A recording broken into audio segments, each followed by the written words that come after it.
Welcome to the Ages of Rock podcast with your hosts Bill Algie, Dennis Talbot, and Alan Tate. We are three guys who have one thing in common, a love of rock and roll. Our goal is to talk about all things rock. We hope you find this show intriguing, funny, and occasionally highly opinionated. Enjoy! Hey folks, this is episode number 369, I believe, of the Ages of Rock podcast. And we have a very special guest this week, Jock Bartley from the band Firefall. How you doing, my friend? I'm doing well. Thank you very much. Rocking out still. And, you know, it's amazing I still get to do this, but we're making good songs and people love hearing the old Firefall songs. And life is good. How about you guys? We're doing pretty good here. Real quick, I want to thank Kenny Wilkerson for getting us in touch with each other.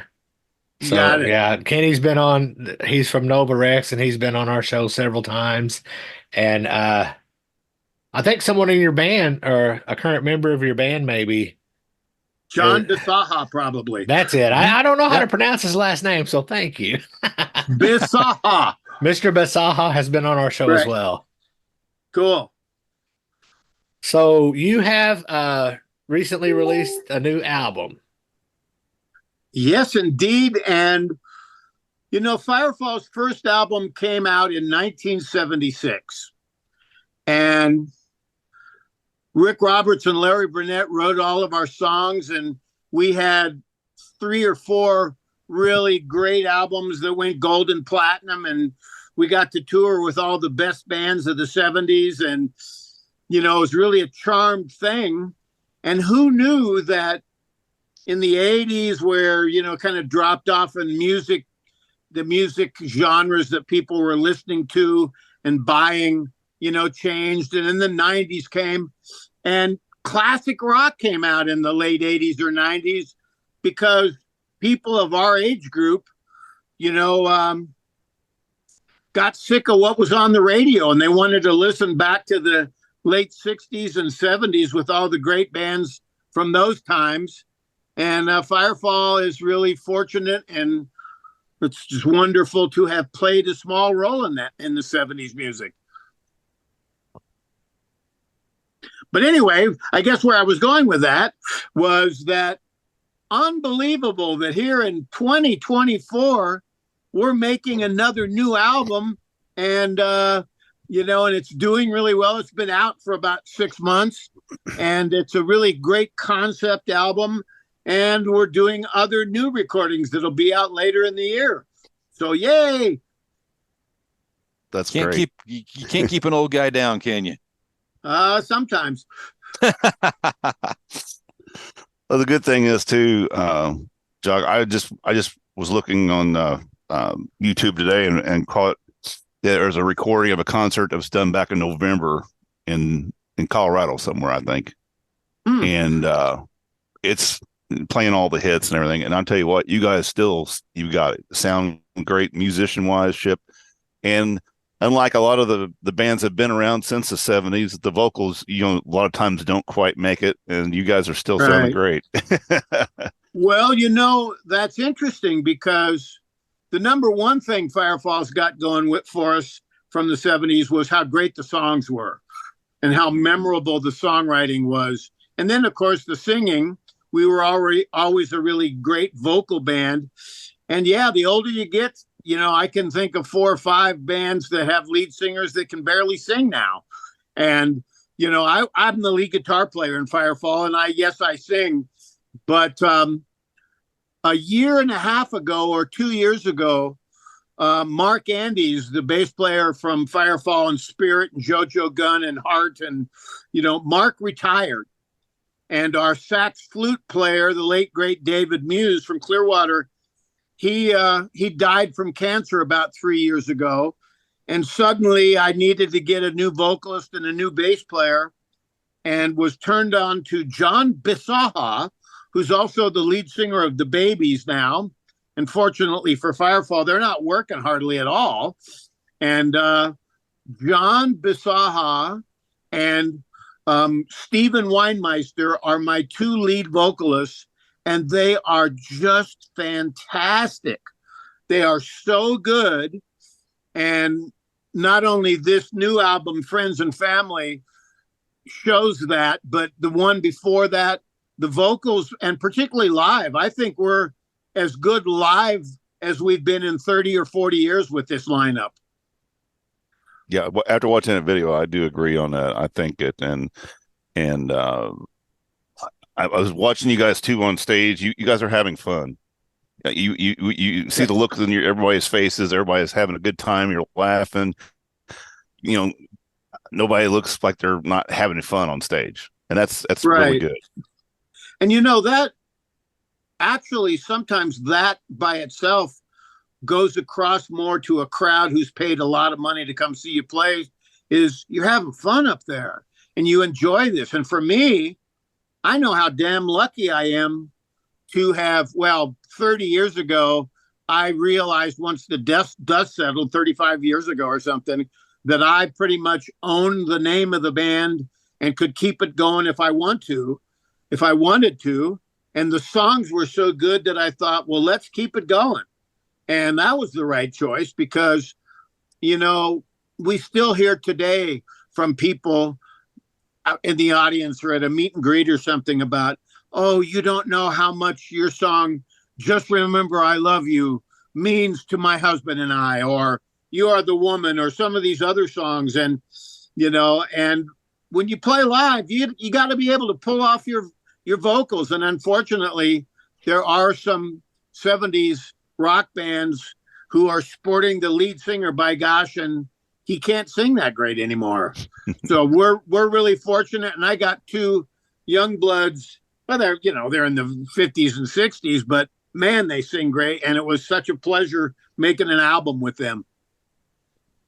So how did you find, so when you were going through the path of getting this going again and stuff like that, how did you find those guys? Did you have a connection with them somehow? Well, actually, I've had a Firefall band going since the original band broke up in about 1981. And I've been through some different lead vocalists and different drummers and whatever. But the band that we had in the past 5 years had three original guys from Firefall. Myself, on lead guitar, Mark Andes and David Muse. And Mark retired and David quit the band. Steve Weinmeister, lead guitar player, singer extraordinaire. He was in the band for about 25 years in the 80s and 90s and early 2000s.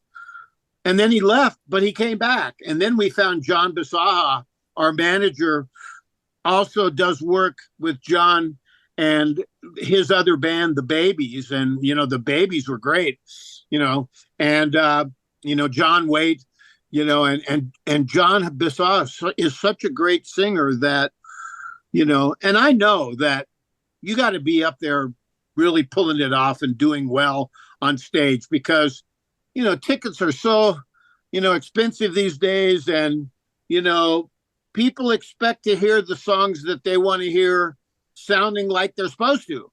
And me as leader of the band, I've kept that a tight rein on that for a long, long time.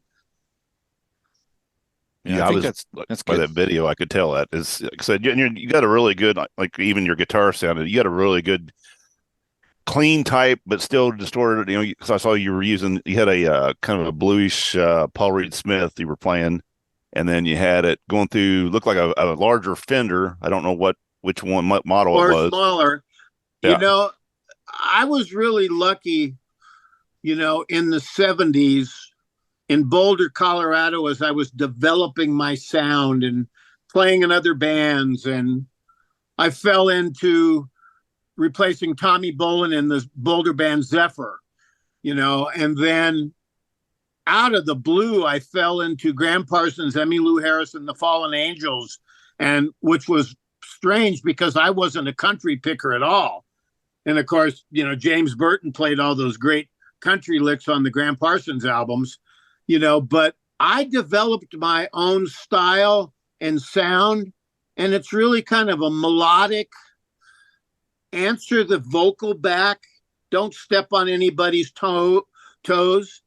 And the thing about lead guitars, and in the past, a way too big of a percentage of lead guitar players never realized that it was not just showing off how fast you could play, or, hey, how about this lick, or whatever, is that pretty much everything that you play, whether it's a lick or a solo or a rhythm guitar part, the song comes first, and your part you're playing needs to further and enhance that song. And I learned from a really famous jazz guitar player named Johnny Smith, who was a Gibson guitar endorsee and played with Bing Crosby and Stan Getz and had 15 albums out in the 50s, 40s, and 50s. And he drilled into me about tasteful playing, and being a good soloist isn't so much about what you play, but really what you don't play and the spaces you leave. Right. I just saw recently an interview with Dave Gilmour, and he was talking about, somebody said, you never play fast, or you play, a lot of notes and stuff like that. He says, if you want to hear me play faster, just speed the record up. That's what I and I thought, because if you really think about it, he's like you, too, very tasteful. You don't need to play a million notes. You need to play the right 10 notes, or whatever. Yeah. And a lot of times one note or two or three notes says more to an audience and a listener than 20 notes just showing off how fast you are. And that I was really fortunate to have a really good classical and jazz upbringing, and then 1964 happened in February, and the Beatles were on Ed Sullivan, and it was like, uh-oh, I want to be in a rock band, and millions of teenagers, started growing their hair and listening to the Beatles. And the cool thing for me was I had already played electric guitar for 5 or 6 years when, Ed Sullivan and the Beatles hit. So I had a leg up on everybody a little bit. That's good. Yeah, they, what was I going to say? Darn it. Beatles were the best. Yeah. Yes, they were. They were. So you guys, I notice you're not playing a lot of, you don't have a lot of effects either. I noticed your pedal board's only very small. You're not using a lot of, maybe a little delay here, a little that. But, I got two pedals, really. Two pedals and a tuner. I've got a distortion sustain pedal, and I've got an echo pedal. Right. And the truth is, and you've heard, people talk about bone tone. Really, the tone of your guitar comes from your left hand and your fingers and how you pick, and I can play through a rental amp every night and still sound like that. And I'm fortunate that that it happens, because a lot of times, well, anyway, it's just really good. And I love that Fender. It was I have a 1958 Cherry Sunburst Les Paul, a Gibson Les Paul that for many, many decades was worth more than my house. But now that the real estate market's gone totally nuts, it's kind of back to just being a really amazing vintage guitar. But with that and my Fender Super Reverb, and you can hit a note and just sustain, and it grows, and when you got tone like that, the fewer notes you really have to play. Exactly. Alan, you're gonna raise. You saying? I was just shaking my head. I got you. No, so one thing too. Go ahead, Bill. So, Jock, do you have any? Do you have any of your sons or daughters or whatever that you've influenced that are playing? Yeah, my son is a great drummer. He's a graphic designer. I asked him. I'm a painter, and am kind of pursuing an art career, and do acrylic paintings and pastels and stuff. But our manager said, Jock, your paintings are great. Why don't you do the album cover for this new Friends and Family album? And I went, let me think about that. And I asked my son, who's in his late 30s right now, if he'd do it. And it took him about 15, 20 minutes to come up with this Firefall cover from friends and family, and that's the Yosemite Firefall there. He did it with AI, and I went, that is fantastic. And and part of the Firefall groove was being the artist in the band back in the original band in 1975 and 76. I ended up always talking to the art director about the covers. And I don't know if you guys know who Maxfield Parrish is, who's an illustrator from the late 1800s into about 1940. Amazing. And his paintings and his illustrations are these blue, vibrant sunsets, and he's great. I wanted our first album cover to be like a Maxfield Parrish, because at that time, as everybody knows, you'd walk into a record store and there'd be 150 new records on the wall. And I wanted people to go visually right to our record and go, what is this? And I wanted to paint the cover too, but the art director said, great idea for Firefall, kid. Thanks. We'll take it from here. And they did, the record label did our first album cover, which is spectacular artwork. It's blue and the comet and everything. So Firefall's been, pretty fated from the start with our history and how we got together. And we had a really brilliant 3 or 4 or 5 years. And God, I've been making my living off it for the last 40 years. Hey, most of us wish we were on that boat. So I would venture to guess that most of the artists that come out in the last 10 years wish they were on that boat. And it's not only is it being at the right place at the right time, which most people that have been successful or have record deals or have hit songs on the radio, there's a certain amount of not so much luck, but karma and fate and good fortune. But, for me to be in Boulder right when, Rick Roberts and I, after, Rick Roberts replaced Graham Parsons in the Flying Burrito Brothers. And in fact, it was Rick Roberts and Chris Hillman who discovered Emmylou Harris.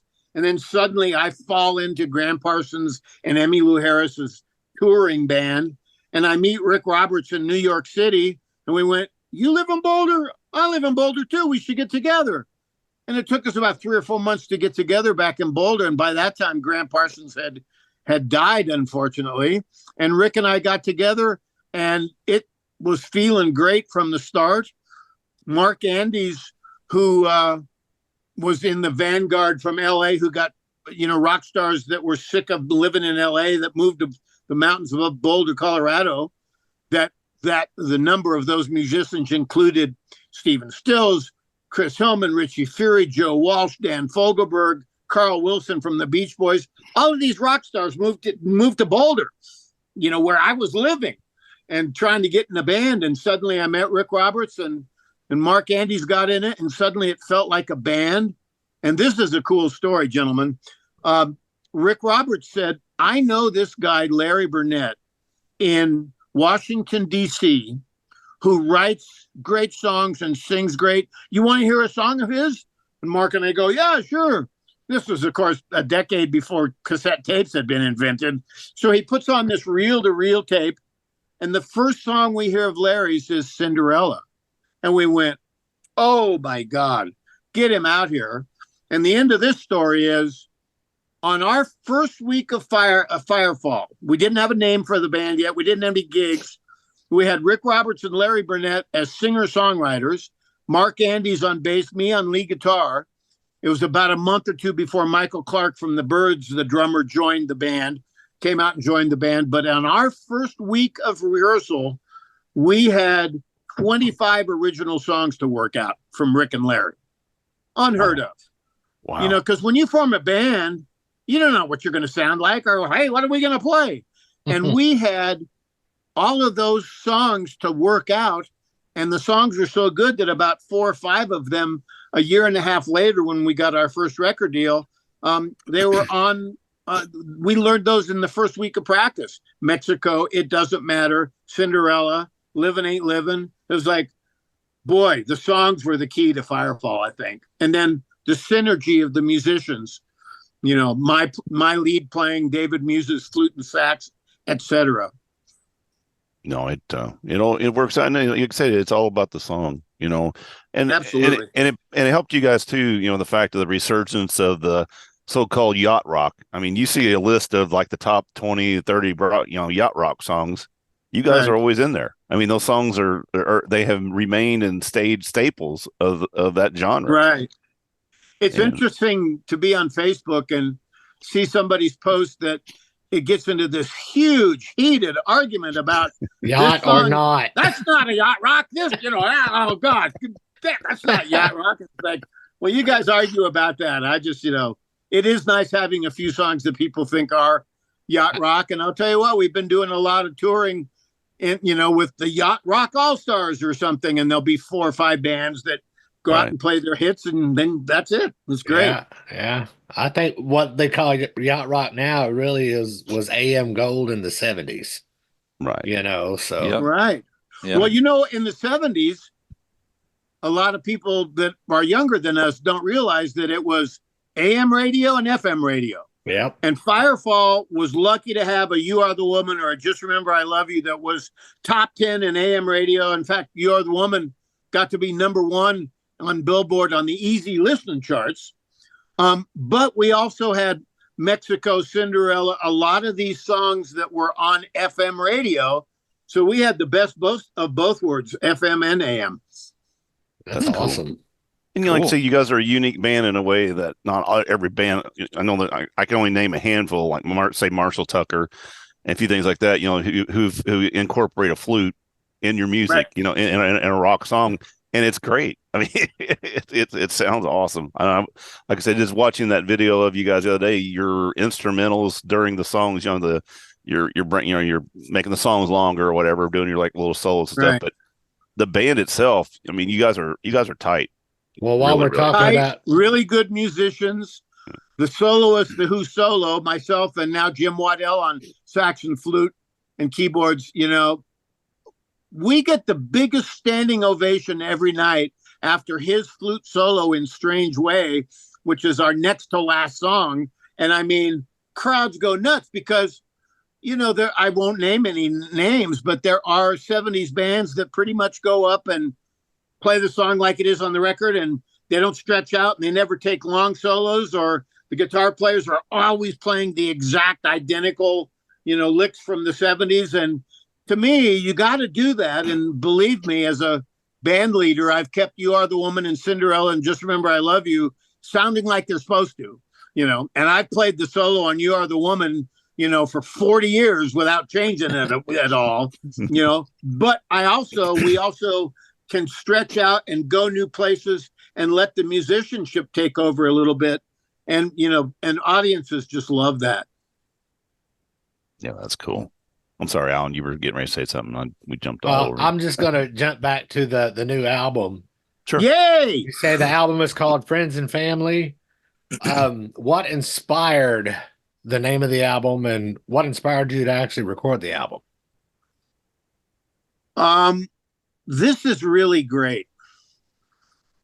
Our manager, Lynn Fico, out in LA, called Mark Andes and I a couple of years ago and said, the original guys in Firefall, you guys played in a lot of other famous bands too, like the Byrds, Flying Breeder Brothers, Spirit, JoJo Gunn, Dan Fogelberg, Graham Parsons, and Emmylou Harris, in my case. Lynn said, why don't you do a new album of just their material? And I went, that's a great idea. But you know what? And I had the light bulb went on immediately. I said, let's expand that idea.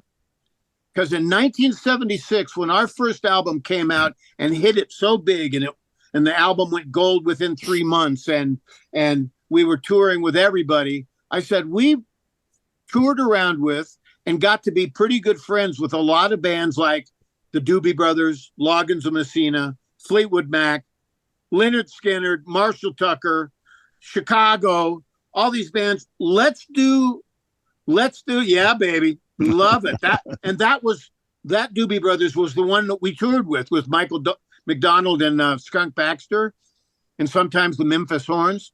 I said, well, let's pick a song from those bands too, Doobie Brothers, Fleetwood Mac, etc., and put it on this album. And he said, that's a great idea.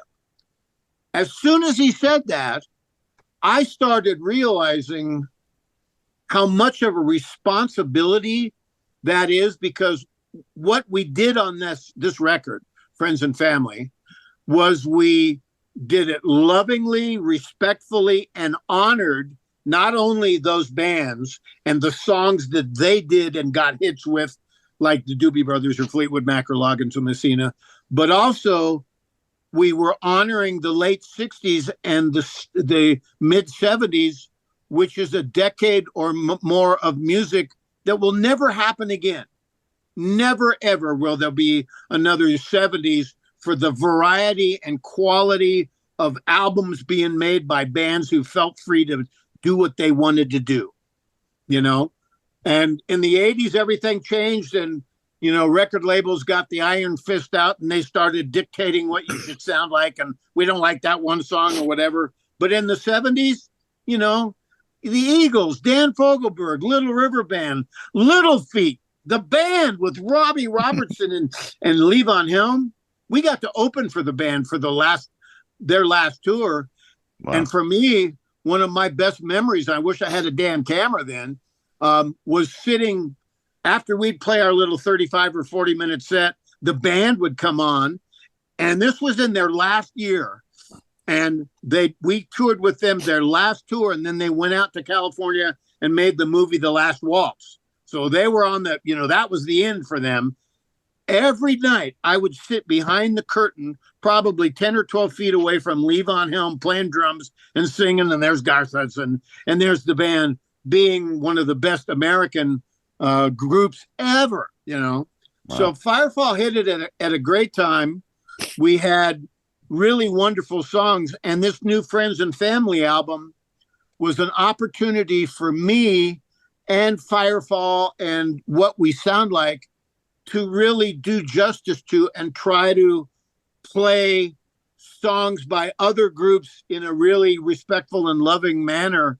And it was great. And some of the songs were an easy pick, like Angry Eyes by Loggins and Messina. Bingo, that was easy. But then, you know, for instance, I kept thinking, well, we should do a heart song, but what heart song should Firefall do? You know, it's the Wilson sisters, and John Bisaha, who was going to sing it, said, I could sing the heck out of What About Love? And I went, really? And he's good friends with Howard Leese from Heart.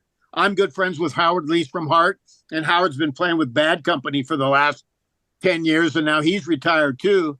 I asked Howard if he wanted to play the guitar solo on our version of What About Love? And he said, well, thank you. That's great. And, you know, and it's just, you know, and I have to add too, sorry to dominate the conversation so much here. As a lead guitar player, for instance, I knew on certain songs, like Part of the Plan by Dan Fogelberg, that's the guitar solo. Dan played it perfectly. And for me, and I'm a really good soloist, but for me to play something else, so I just learned Dan's solo and did him justice. And it sounds different, but it's the same. You know, same thing with Randy California's guitar solo on I Got a Line on You by Spirit. You know, I thought, I got to play that solo as Randy wrote it and played it, because that's great. Now, on the other hand, I mean, Lynyrd Skynyrd had three of the hottest lead guitar players going back then. I didn't even really listen to what their record did and what licks they played. I just had them in my heart and went out there and played ballsy guitar and to our version of Simple Man.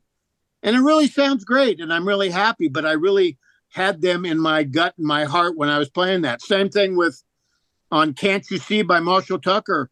I got to know Toy Caldwell, you know, and it was an honor for me to play lead guitar and not copy what he played, but kind of play it kind of like Toy played it.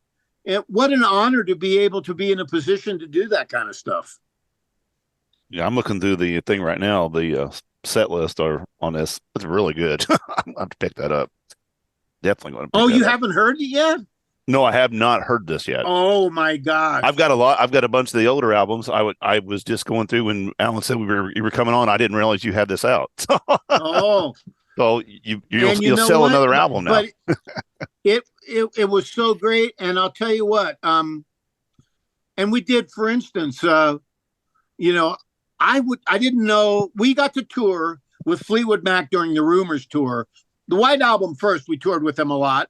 And by the time when they made Rumors, which was the biggest album in the world by far at that time, in Right. what, 77 or 78, they used us as their opening act for a lot of their shows. And I thought, well, we got to do a Fleetwood Mac song, but what song are we going to do? You know, because some of those songs are kind of sacrosanct. There would be a blasphemy to do a certain song, you know, even if you did it great, you know. And suddenly popped into my brain World Turning by Lindsey Buckingham, one of my favorite Lindsey Buckingham songs ever. Right. So it was really cool selecting the songs and then recording them and kind of just letting it happen and you know, thinking, oh great, what does this song need? Oh, let's put a little bit of this in there. As the producer of the record too, and I hope you'll agree with me when you hear the songs, and you can go and download them on iTunes and on Amazon now. Friends and Family, Firefall, or Simple Man, Firefall, or Long Train Running by the Doobie Brothers, Firefall. I really kept the production really simple and didn't do too much. Yeah, there's plenty of vocals and, you know, and I don't mind as a guitar player from the 70s making a rhythm track that has 12 guitars on it to sound like one great one, you know, but we didn't overdo it, and we didn't add a lot of strings, and we didn't add fancy frills. I wanted the songs and the melody and the singers and the musicianship behind them to really carry the record. And it's a really simply produced album, and I'm really proud of it. So Jock, what do you go ahead? What does touring look like for you guys now then? So will you tour this record? We have been. Okay. And touring now, thank God, is like we're weekend warriors at best. You know, back in the day in the 70s, you know, I couldn't have, you know, not only could I not have a dog or a cat, but I couldn't have any plants in my apartment because I was gone for 2.5 months or 2 weeks, 3 weeks or 4 weeks. We go out and play 1 or 2 shows and fly in and fly out. And I'm in my 70s now, and I understand why Mark Andy's retired, because it sucks being on the road and being in, you know, the aftermath of the pandemic and going through airports and sitting in planes with, you know, kids coughing and sneezing, and, you know, that part of it sucks.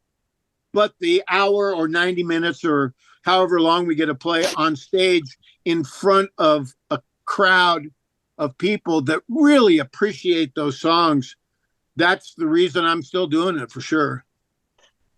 Cool. That's great. I'm just trying to find out if they're going to be coming close to us in Indiana. I have to figure if you're going to be around the Indiana area. You know, I know we're going to travel a fair amount in 2024. I'm keeping it kind of a little sparse though, and John just had some shoulder surgery, so we, after working, I was gone from my house in Colorado 10 out of 11 weekends in the fall, from about August till November. And I was ready to, you know, go out and, you know, live in a cabin somewhere and not see anybody. So it's really great to have 6 weeks off and not doing anything. We're traveling some. We're still fortunate enough to play with bands like Little River Band, or occasionally REO Speedwagon, or Atlanta Rhythm Section, or Orleans, or Ambrosia, or Pure Prairie League. I love playing these shows out on the road, and it doesn't matter where it's at, whether it's Indiana or Florida or Washington State, you know, and there's 3 or 4 bands on the bill, and you go out and play a 30 or 40-minute set, 45-minute set, and play the hits, and then Atlanta Rhythm section comes on and does the same thing with their hits, and it's just so neat to be able to, really play great 70s songs for these very appreciative audiences. And now to have these songs, like a Doobie Brothers song or a Leonard Skinner song on our new Friends and Family album, that just kind of throws it into a whole nother little area for me. Yeah, that you're hitting right in the 70s and 80s wheelhouse that I really, really enjoy listening to. Yeah. Have you heard the Friends and Family album, Larry? Larry is the guy on Bewitched. I'm Alan. I'm sorry. You know what? I got this guy Larry calling me and giving me a voicemail, and I saw Larry. I know that, Alan. Jesus, we talked for 10 minutes before, so please. It's okay, Jock. We call him all kinds of things. Yeah, that's the nicest Alan, thing. Have you heard Friends and Family? Yes, I have. Yeah, man. And even if you just go out and listen to Simple Man or Part of the Plan, or we did let's see, what are some of the other songs we did? In the Heart of the Night by Poco. We used to tour all the time with Rusty Young and Paul Cotton, and R.I.P. those guys. Let's see where I'm trying to see if it's on. Well, before we get out of here, let our listeners and our viewers know how to find you on the internet. Okay. Firefall has a Facebook page called Firefall, I guess. Our website is firefallofficial.com, and you can buy not only the Friends and Family album on there, but some of our older best of or greatest hits albums on Rhino Records too, and read the bios and see what's happening. I'll just say one more time, I know how fortunate and lucky I am to be a really good guitar player in a band that has songs like that and still can go out on the road and travel around and make a living on, knock on wood, because great guitar players are not a dime a dozen these days, but there's millions and tens of thousands of us out there. And it was just the way Rick Roberts, the songs he wrote and me playing on his songs. Maybe I'll end with my Mexico story. I've told Rick Roberts that, in the decades since our heyday, that I was born to play on his song Mexico. And when we went down to Criteria Studios in Miami, Florida, to make our first album in the winter of 1975. It came out in 1976. The Bee Gees were down the hall at Criteria Studios, and Stephen Stills was down there. And we were a brand new band, Firefall, who, nobody'd heard of us, or, they might have known Michael Clark or Mark Andes or something. Long story short, when it came time for me to do the solo on Rick's song Mexico, and I'd played that song for 2 years live and just smoked it, not right brain, not even thinking about what I was going to play, just play it. I went out and warmed up. Producer said, "You ready to go?" I went, "Yeah." And they started the song, and I'm listening on headphones. And I ended up playing a one-take pass of 3.5 minutes. And I had never played with the mariachi horn section that we had added a few days earlier than that. So I told the producer, I didn't know what I was going to do at all during the horn section. Keep what I did. Let's see if I can beat that. And he said, "No, come on in." And I went, "No, really, I think I can play just that section a little better. Let me try it." And he went, "No, come on in." I went, "No." I take my guitar off. I walk into the control room to give him a piece of my mind. And there, having listened to me play Mexico on a one-take burning solo, was my guitar hero, Eric Clapton, watching me play. And I just crumbled and turned into Jackie Gleason, humana. And he stood up and shook my hand and said, "Keen playing, man." And he walked out, and the producer said, "Now, what do you want to do again?" And I went, Nothing. And the one thing, the end of the story, of course, is it's a good thing I didn't know Eric Clapton was there in the control room, because I wouldn't have been able to play anything. I understand that completely. Oh, man. So Firefall's really been blessed. And here we are talking to you three guys from Indiana, about our new album. I was telling to Alan, before we got on the air, I am so blessed and humbled by the fact that I can make a new Firefall record in 2023, and we're working on the 2024 version, here, however, 40 plus years past our first album. Unbelievable. A lot of people can't say that. Nope. Yeah.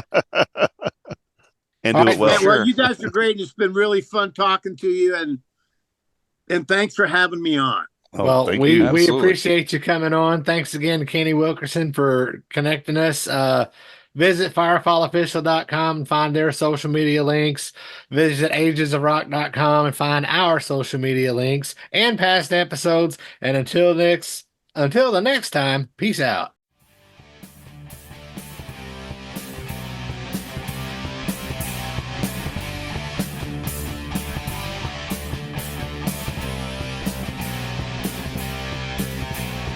Thanks for listening to the Ages of Rock podcast. If you haven't done so already, be sure to subscribe to our YouTube channel, like us on Facebook, and most importantly, tell all your friends. Remember, you're never too old to rock. Until the next episode, peace out, folks.